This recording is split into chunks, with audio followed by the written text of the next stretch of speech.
Sir परिचय दीजिएगा। मेरा नाम डॉक्टर पवन राव अम्बेडकर है। मैं सामाजिक कार्यकर्ता हूं और जिस तरह से इस देश में जाति व्यवस्था को मजबूत किया जा रहा है और जातियों को जिस तरह से आपस में लड़ाने का काम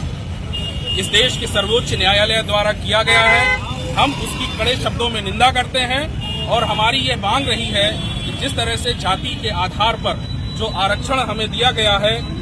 उस आरक्षण को इन्होंने बांटने का काम किया है। इससे जाति व्यवस्था और मजबूत होगी और एक दूसरे के प्रति वैमनस्यता और घृणा की भावना भरेगी। और इसी उद्देश्य से हम राष्ट्रपति महोदया जी को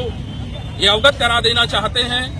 कि आप इस देश की बेटी हैं और इस देश की जाति व्यवस्था को समझते हैं, तो हमारा अनुरोध होगा कि जिस तरह से सर्वोच्च न्यायालय ने यह निर्णय दिया है जातियों के आधार पर हमारे बीच में फूट डालने का, उस निर्णय को वापस लिया जाए। जब तक यह निर्णय वापस नहीं होगा हमारा यह आंदोलन अनवरत जारी रहेगा, क्योंकि बाबा साहब के कथनानुसार इस देश की जाति व्यवस्था जब तक खत्म नहीं होगी, विनाश नहीं होगा जाति व्यवस्था का, तब तक मानव एक रूप में नहीं आएगा। हम उसी उद्देश्य की ओर लेकर के आगे बढ़ने के रूप में आज इकट्ठा हुए हैं और इस देश का SC ST समाज इस निर्णय से पूरी तरह से आक्रोशित है, क्रोधित है और इस निर्णय को अगर वापस नहीं लिया गया तो ये संवैधानिक जो अधिकार हैं, जो संवैधानिक मान्यता है, उस पर भी कुठाराघात करता है। अब माननीय सर्वोच्च न्यायालय साहब किस निर्णय के आधार पर और किन लोगों के आधार पर यह निर्णय लिया गया है, यह भी एक सोचने का विषय है, क्योंकि हमारी ये लड़ाई बाबा साहब ने जो शुरू की 1935 में,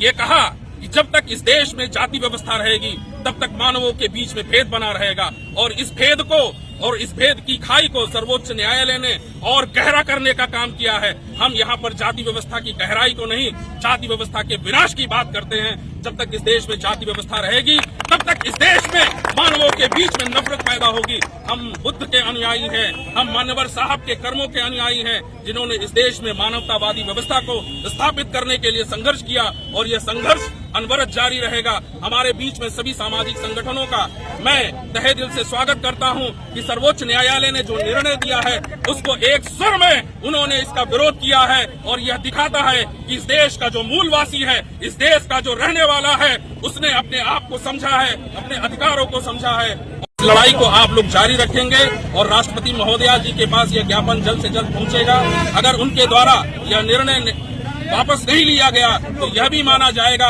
कि वो SC ST समाज के अगुवा के रूप में किसी अन्य संगठन की मानसिकता को पूरा करने के लिए वहां पर बैठी हैं। हम उनका भी विरोध जताने का काम करेंगे अगर सर्वोच्च न्यायालय का यह निर्णय वापस नहीं लिया गया। हम दलाल और चमचों की जरूरत नहीं है, हमें उन लोगों की जरूरत है जो समाज के लिए लड़ सकते हैं और किसी भी पद पर SC ST के नाम पर बैठे हुए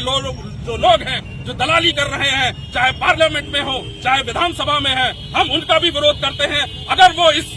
निर्णय को वापस लेने में हमारा सहयोग नहीं करते हैं तो उत्तर प्रदेश ही नहीं, देश भर में जितने भी सांसद SC ST के नाम पर चुने गए हैं, हम उनके लिए धिक्कार रैली और धिक्कार यात्रा निकालने का काम करेंगे, क्योंकि समाज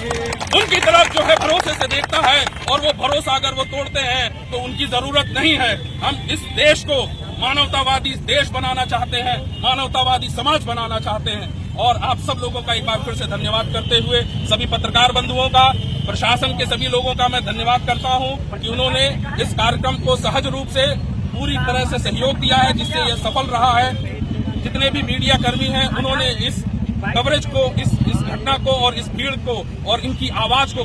कवर किया है। उनकी आवाज को राष्ट्रपति महोदया जी तक पहुंचाएंगे, यह हम भरोसा करते हैं। बहुत बहुत धन्यवाद। जय भीम, जय भारत।